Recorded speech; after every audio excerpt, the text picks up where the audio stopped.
part D of Module 6.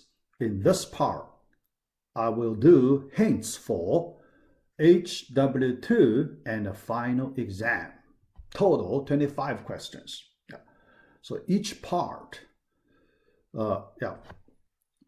let's do homework number 2 first. 15 questions. I will use 3 videos. So each video, 5 questions. For some of the questions, relatively simple, so I'll move fast. Some questions I may explain a little more. Yeah. All right, so let's start part 1.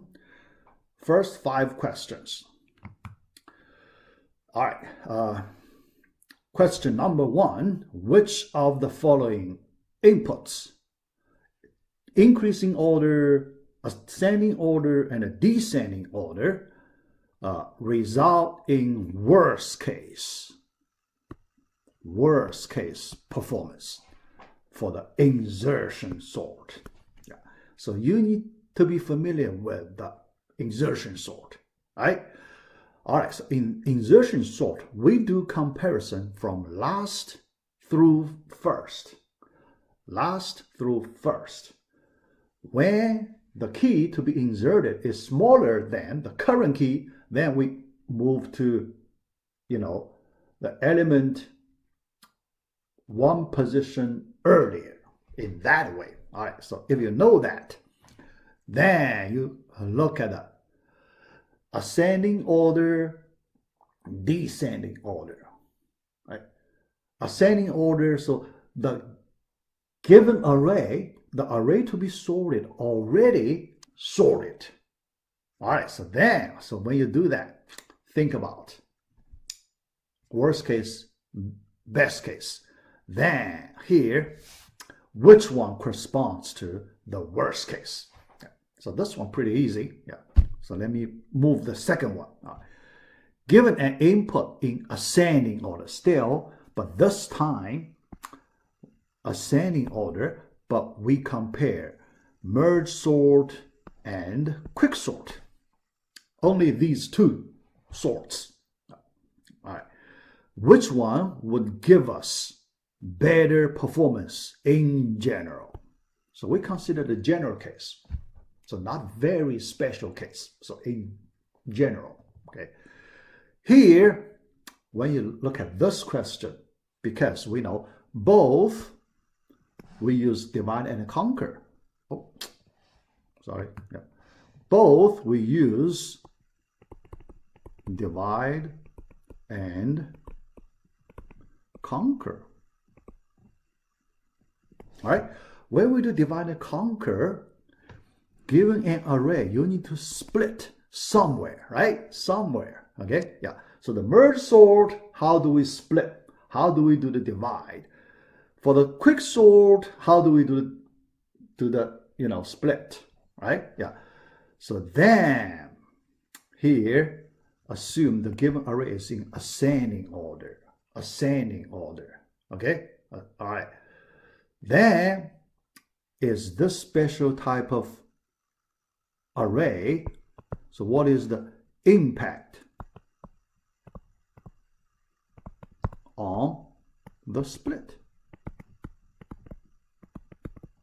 Impact on the split. Look at that. Merge sort. We split in the middle, right? No matter ascending, descending, random, arranged, we always split in the middle. But quick sort, it's different. We use the last element or the first element. In our textbook, we use the first element. In my notes, I use the last element. Okay, yeah, both equivalent. Both ways are equivalent. So don't worry. Yeah, so you can use either one. Yeah. Now, when you use the last element or the first element as the pivot, how balanced? So ask this question. How balanced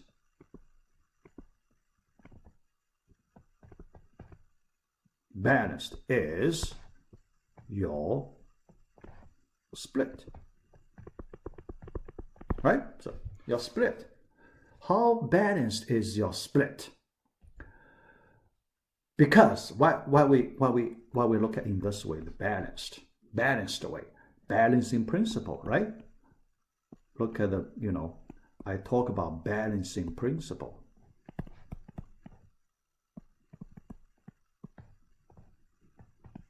The balancing principle, the more balanced the split, the better the performance. The general rule, the more balanced the split is, the better the performance you will get. That's the principle. So based on this balancing principle, which one gives you better performance? That is the question number 2. Yeah, think about in that way. All right. Yeah. Number 3, does the partition step of the quicksort always result in 2 balanced subarrays? Yeah. To answer this question, you need to be familiar with the partition step of the quicksort. Okay? Because based on our standard quicksort, now here, just assume the standard quicksort. All right, yeah, our original standard quicksort. Yeah, so we do not do anything special before we do the partition. Yeah. So basically, we select a random element as the pivot, right? Random element as the pivot.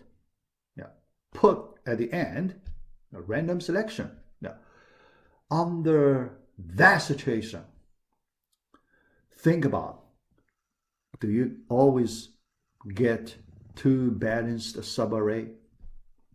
So think about that.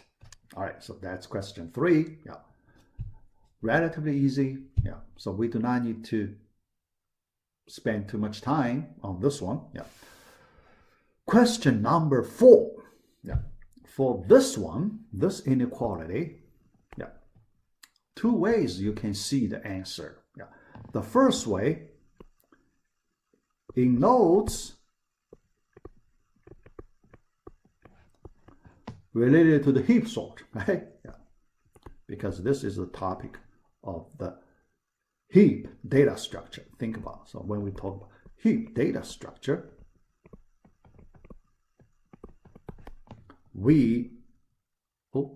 is it heap data structure? Yeah. Right. Yeah. Actually, we do this several places, right? Yeah. Yeah, but heap data structure, yeah. Yeah, actually, yeah, not just that. I also remember in quicksort, we also do this. Remember, in quicksort. Yeah, heap sort, quicksort. Yeah.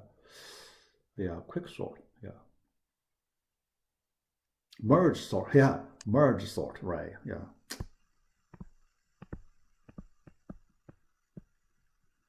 So the merge sort, remember we use recursion trees, right? Recursion trees, when we do recursion trees, we need to estimate number of levels, right? Number of levels of the trees. Then we need this inequality. Yeah. So one way you can find in the notes. Yeah. In heap sort, we need it. Yeah, heap sort. Yeah, actually, heap sort. Yeah, because heap sort, later, we also need to see the number of levels.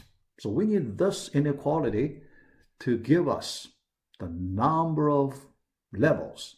Another is the merge sort, number of levels. So that's one way. Another way, by your intuition. Yeah. So if you do not, do not need to go to the notes, you can use your intuition to see it. Yeah.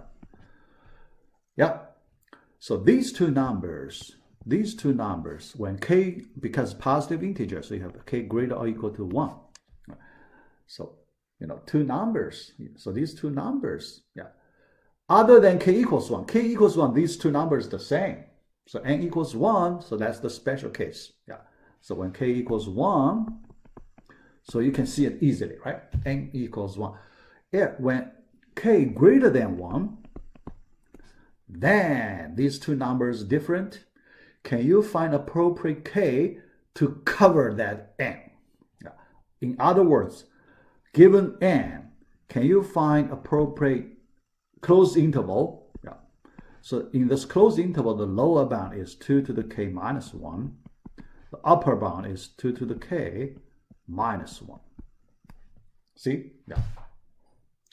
Because we know the upper bound is greater than the lower bound. So find appropriate one, right? Find appropriate one, to cover that n. So that way, by your intuition. So you can see it. Yeah. All right, so that's number 4. Number 5, the last question for part 1, this one, okay? One way to see it, also 2 ways to see answer. One way to see it from the notes. Okay? From the notes about heap, data structure,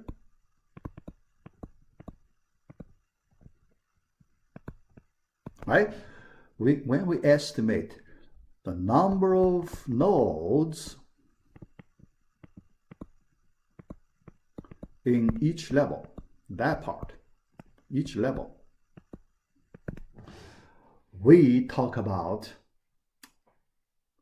similar formula, okay? I just want to say related formula. We talk about the related formula of this one, okay? All right, so what's that? All right, related formula of this one. Another way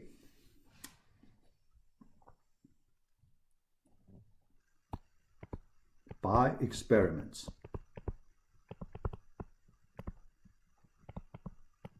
Okay. Try some n values. Okay. Verify it, right? Yeah. So verify it by some special n values. How about that? Then you can get an answer. These 2 different ways. All right, so that's the hints for part 1. Yeah.